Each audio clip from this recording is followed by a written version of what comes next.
Guys, welcome back. Freddy here, and today I'm going to be going over how to implement recursion in Java, and kind of my thought process behind using it. We'll go into a little more in depth about how to properly construct a recursive method. So the problem we're going to be solving today is a block triangle problem.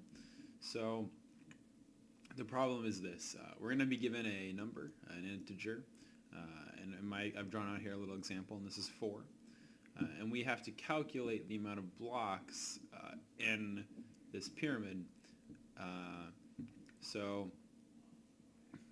Here's kind of how the layout's set up. In the 4th row, we have 4 blocks. In the 3rd row, we have 3. In the 2nd row, we have 2. In the 1st row, we have 1. And if we were to, for example, add a 5th row, it would also have 5 blocks, right? Because that's the 5th row. That's kind of how the pyramid problem sort of shape works. So when we're given this number here, we then need to be able to calculate the total number of blocks in the pyramid. So not too bad. So here we're going to go into IntelliJ, and we're going to make our private method.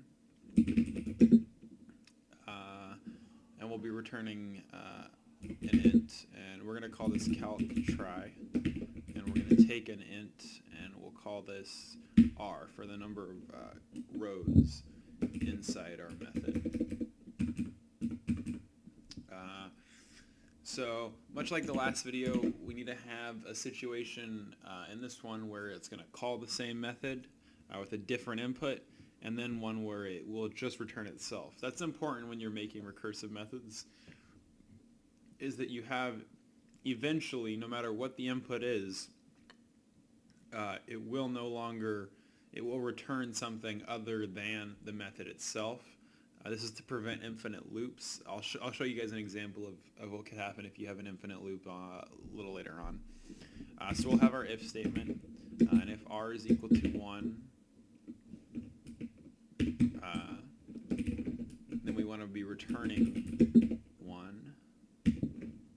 However, if it's not equal to 1,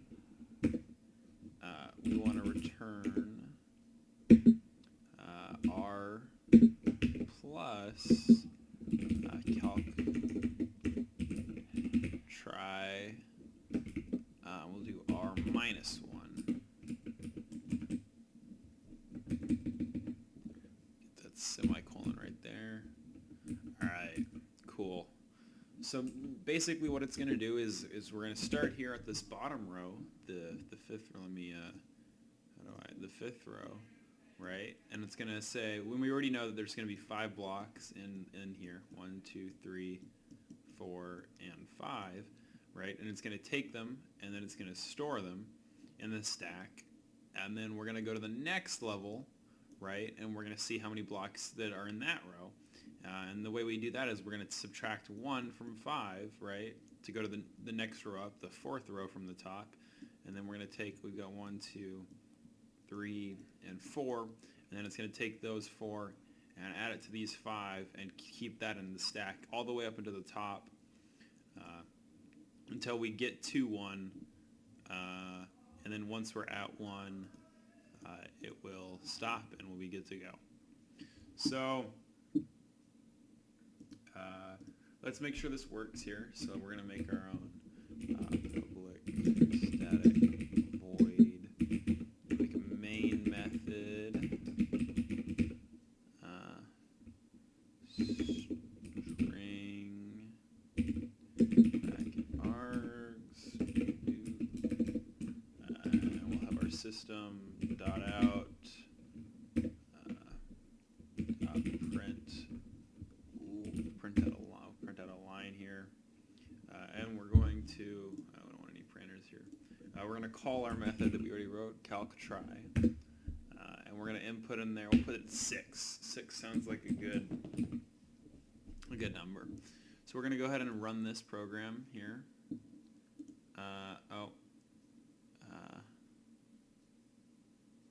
Can't find method calc. Oh, I spelled that wrong. It's supposed to be that. Sorry about that. All right, we'll go ahead and run it here. And 21. So we can go back and we can, put in 5 here. Like our example earlier. We'll get 15. And if we were to go back to this example, 1, 2, 3, 4, 5, 6. That's a 7. Well, just 6, and then there's 9 here. There is 15 here. So we can see it works great.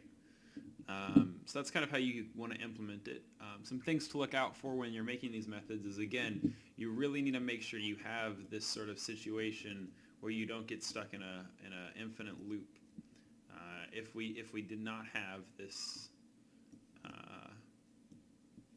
if we were to say remove, let's remove this right here, right, and try to print this out.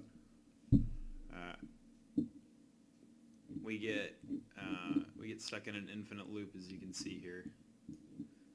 We're going to get stack overflow error because our stack is it's overflown. I don't know if I've mentioned this before, but the stack is kind of where the other recursion stuff is stored when you're not using it. So when you're in this 5 row and then you go to the 4th row, this 5 is stored in the stack. That's what we programmers refer to it as. A little bit of lingo for you.